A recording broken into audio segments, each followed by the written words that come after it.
అమ్మా నమస్తే. అమ్మా పెద్దావిడ, మీ పేరేంటమ్మా? సింహాచలం. సింహాచలం.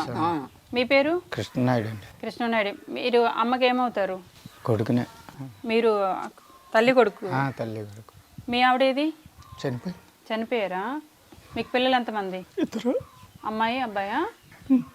వేరు ఎక్కడున్నారు? అమ్మాయి అలా అత్తంటి కూడా ఉంది. అబ్బాయి చచ్చిపోయాడు. అబ్బాయి చనిపోయాడా? ఎలా చనిపోయాడండి? ట్రైన్ కింద పడిపోయాడు.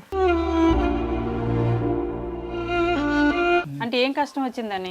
ఏమి లేవమ్మా. ఏమి లేకుండా చనిపోయాడా? చనిపోయాడు. అంటే ఏమైనా ఇంట్లో గొడవలు జరిగాయి? అలాంటి మా ఇప్పుడు అనుకో. మరి ఏమై లారీ డ్రైవర్గా చేసాడు. లారీ డ్రైవరా? అలా కానీ పరక ఇల్లు కట్టి. మీ అబ్బాయి ఇల్లు కట్టాడు, బాగానే చూసుకున్నాడు, అయితే బాధ్యతగానే ఉన్నాడు. మరి ఎందుకు అలా? ఏం మరి మాకు తెలియదు కదా. ఎన్ని రోజులైంది చనిపోయి? దగ్గర 10 నెలలు. 10 నెలలు. ఈ మధ్య కాలంలోనే? మే నెల. పెళ్ళి అయింది అబ్బాయికి? ఎంత వయసు? 29, 28. ఈ వయసులో మిమ్మల్ని అందరినీ బాధ పెట్టి చనిపోయాడా? చనిపోన్నాడు. ఇప్పుడు అనుభవించుతాను.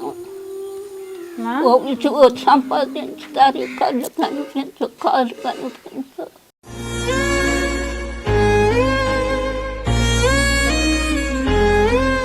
ఇప్పుడు మీ పరిస్థితి ఏంటి? మీకు మీ ఆవిడ లేదు, ఇంకా ఎవరు లేరు, మనవడు కొడుకు ఇంకో కొడుకు ఎవరు కూడా లేరు కదా.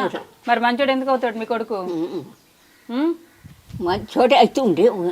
మంచోడైతే నాన్న ఉన్నాడు, ముసలిది ఉంది, వీళ్ళిద్దరిని నేనే కదా చూసుకోవాలి, అమ్మ కూడా లేదు కదా అని ఆలోచన రావాలి కదా. రేషన్ అంతా ఉంటుందమ్మా మీకు ఇందులోను, నిత్యావసర సరుకులు అన్నీ ఉన్నాయి.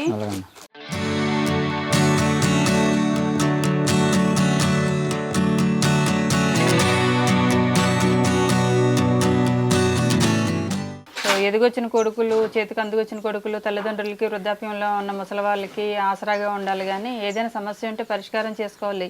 దానికి పరిష్కారం ఆత్మహత్య ఒకటే అనుకుంటే ఇంక వీళ్ళ పరిస్థితి ఏమవుతుంది? చాలా వరకు వయసులో ఉన్న వాళ్ళ అమ్మాయిలు, అబ్బాయిలు చటుక్కుని చేయాల్సిన పని ఏమైనా ఉంది, మనం ఇలా చేస్తే మన సమస్యలన్నీ తీరిపోతాయి అనుకుంటారు. కానీ ఎక్కడ తీరిపోతాయండి? సమస్య చనిపోతేనే బోళ్ళ సమస్యలు వస్తాయి. బ్రతుకుంటుండగా మనం ఎవరిదైనా సపోర్ట్ తీసుకొని పోరాడటమే జీవితం యొక్క లక్షణం. అంతేగాని చనిపోతే ఏముంది చెప్పండి?